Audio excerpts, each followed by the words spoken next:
हा कसं राहील जर त्याच्या हातामध्ये आपण राखायला चाव्या दिल्या, ते जर चोर होणार असतील, या महाराष्ट्रातल्या महिलांवरती जर अन्याय अत्याचार झाला तर ज्यांनी सोडवायला पाहिजे अशी अध्यक्षा रुपाली चाकणकर आहे, तीच जर याच्यामध्ये कल्प्लेट असेल, तीच जर अशा पद्धतीनं प्रवर्त करणारी असेल, तर न्याय मागायचा कुणाला?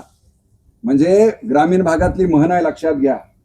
आपण फार माफ करा, आपण सगळे माय बहीण भाऊ आहेत आपण, परंतु गावातलं जर एखादं उन्हाळ पोरग जर काही भानगड करायला लागलं, उबाट्यानं लग्बी करायला लागलं, तर आपण म्हणतो की ह्याच्या बापाला सांगायला जाऊ, आणि बापच जर रिंगल घालून जर हे करत असेल तर सांगायचं कुणाला? अशी अवस्था आज आपल्या महाराष्ट्राची झालेली आहे.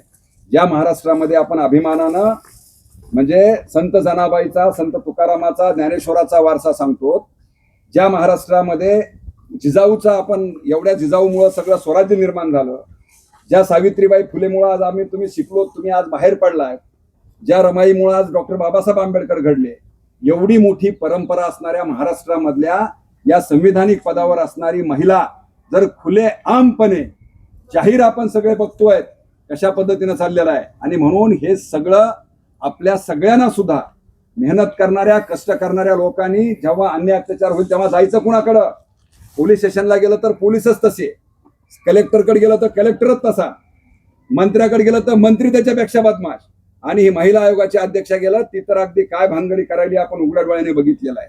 आणि म्हणून बाबांनो, हे लक्षात घ्या, माझी मुलगी, माझी बायको, माझी बहीण, माझी आई जर या महाराष्ट्रामध्ये छत्रपती शिवाजी महाराज, महात्मा फुले, सावित्रीबाई फुल्यांना अभिप्रेत असणारे राहायचे असेल तर आपल्या सगळ्यांना एकजुटीनं याच्या विरोधामधला लढा तीव्र करावा लागेल.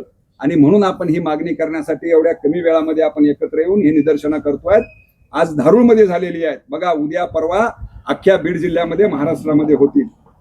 पण हे लढा एवढ्यावर न थांबता जर तिनं राजीनामा दिला नाही, जर त्याच्यावर कारवाई मुख्यमंत्र्यांनी केली नाही, तर उद्या याच्यापेक्षा मोठं आंदोलन जनवादी आणि मार्क्सवादी कम्युनिस्ट पक्ष सबंध बीड जिल्ह्यामध्ये आणि महाराष्ट्रामध्ये उभा केल्याशिवाय राहणार नाही, असा इशारा आपण या निवेदनामधून आज तहसीलदार साहेबांना दिलेला आहे. आपण सहभागी झालात याबद्दल पुन्हा एकदा सगळ्यांचे आभार मानतो आणि थांबतो.